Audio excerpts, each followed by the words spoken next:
Illinois governor and Democratic firebrand J.B. Pritzker made headlines recently with an impassioned and pointed response to some of the current administration's policies and behaviors. Take a look. The seed that grew into a dictatorship in Europe a lifetime ago didn't arrive overnight.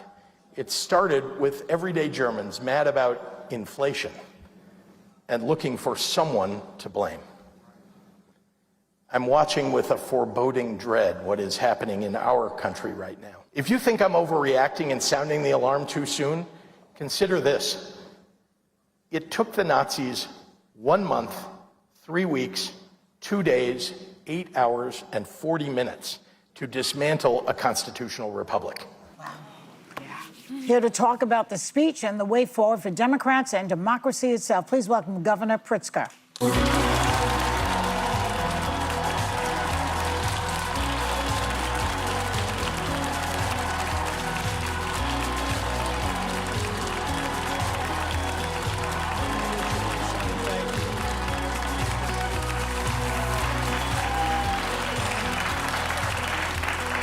It's great to have you here. It's great to be here. Thank you. Speech. Incredible. Thank you. And by the way, I was trashing billionaires, but you're one of them, and I like you.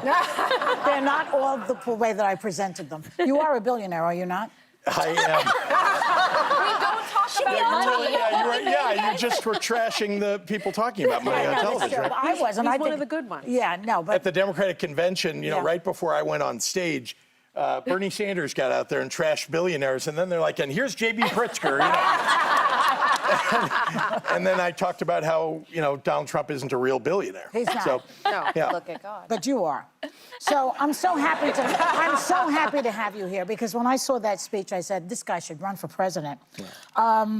So what was the point? Tell people what you were trying to say in that speech. Exactly. Yeah. Well, I think anybody who heard it, I think, understands that over the last, it's been 38 days since the president took over, and he has slowly, steadily, actually relatively quickly, I guess I should say, but every day, eroded your rights. And everything that he has done has been tearing down constitutional democracy. And that's what happened in Nazi Germany. And I'm not suggesting that we're heading all the way down that path. But I am suggesting that we should all be, it should be like red alert, everybody. Yes. It's time for everybody to wake up. And so that's really what I wanted to say. Just one follow-up question. How do you get the Republicans to wake up? Because the Republican Party in Congress needs to really get a fire lit under them. What do you do for that? Well, let's start with the fact that when you talk to many Republicans, when they're not, they don't have the cameras on them and they're not in front of Donald Trump, they will tell you that they think what he's doing is wrong. But then out in public, they'll vote with him. Why? Oh, party And line. I think they're afraid. They are afraid. They're afraid in their own primaries. They're going to get primaried and they'll lose. And to be honest with you, I don't think anybody should be in public service if your primary concern is staying over and over and over again. You ought to be able to, you ought to be willing to put it all on the line to do what's right. In fact, that's what I think I think that's the reason to do public service, is that there comes along every once in a while an opportunity to stand up and do what's right and risk it all to stand up for the people. Well, for the people. Now, the president has called himself a king. He called Ukrainian President Zelensky a dictator, but refused to say the same about Russia's President Putin. He's talked about making Canada the 51st state somehow, seizing the Panama Canal, buying Greenland, even though it's not for sale. He seemingly joked about running for a third term, which really concerns me. How much of that do you take seriously? Look, a lot of this on his part is distraction. He's trying to get, look over here, don't look at what I'm doing down the middle here. And what are they doing? They're tearing down health care. Literally 20 million Americans risk losing their health care just in the next few months. And it's not like it's just an idea. They just passed it in the House of Representatives as part of the budget. They're going to take away Medicaid from millions and millions of people. In my state, 770,000 people will lose health care. And these are the people who need it the most. Most vulnerable. And by the way, many of those people, indeed, about half of them, live in red counties in Republican areas. They are Republicans who are going to, and they didn't know when they voted for Donald Trump that they were going to lose their health care because of Donald Trump. They didn't believe it. They didn't, well, They didn't believe it what wasn't talked about. You know, Donald Trump on the campaign trail, and even now, says, oh, I'm not going to take away Medicaid. He says Social Security, Medicare, Medicaid, I'm not taking those away. Meanwhile, he blessed the House plan that just passed that takes away Medicaid. Right. So that's the thing. I think most people may not know he is lying over and over again. People have to wake up.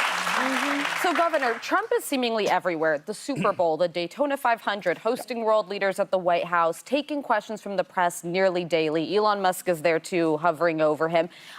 People perceive this, whether good or bad, as a president who's putting himself out there. One of the critiques of Joe Biden that was you weren't seeing or hearing from him enough. How should Democrats be countering his public messaging and the fact that he's constantly out there? And who is the most effective Democratic leader to do that right now? We certainly need leaders to be out there and out front and talking about it. But to be honest with you, Donald Trump has the biggest bully pulpit, right? Oof. There's no Democrat who holds any position that has the bully pulpit the way that the President of the United States does. So you know what it takes? It takes people showing up at their congressional town halls. And we've seen a little bit of this happening around the country. It needs to happen more often. People need to show up. You need to call Congress, right? 202-224-3121. In case anybody wants to know, ask for it. In that vein, kind of, we're watching Elon Musk and Doge. They've been shutting down agencies, defunding programs, laying off thousands of people.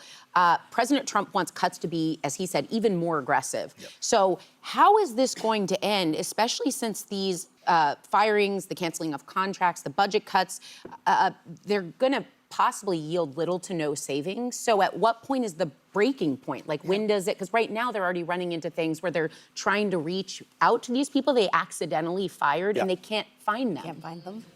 Incompetence. I mean, let's start with that. That is what we're seeing.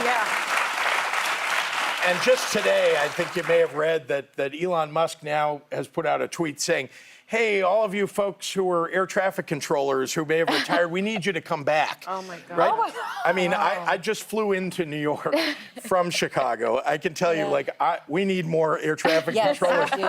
I want to make sure that we have safe airways for everybody to fly. Yeah.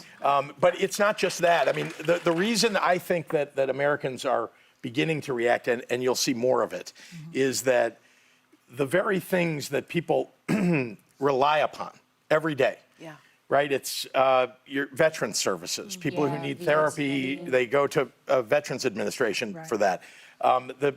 Making sure that you're flying safely. Making sure in my state we have poultry and meat inspectors. Seems pretty important to all of us here, I'm sure. If you go to the store, you want to make sure your meat and poultry isn't contaminated. So, these are things that people are starting to, so meat and poultry inspectors in my state, they stopped paying for them. Oh, boy. So if the processors in my state now can't get their meat to market, which means that when you go and you try to buy meat or poultry, it's much more expensive. So that's a problem. And you By risk the it way, going bad if you're not getting it. So it's contaminated meat, I don't want to buy at the store. And we need to make sure we have those inspectors in place. So these are the things that people will feel every day.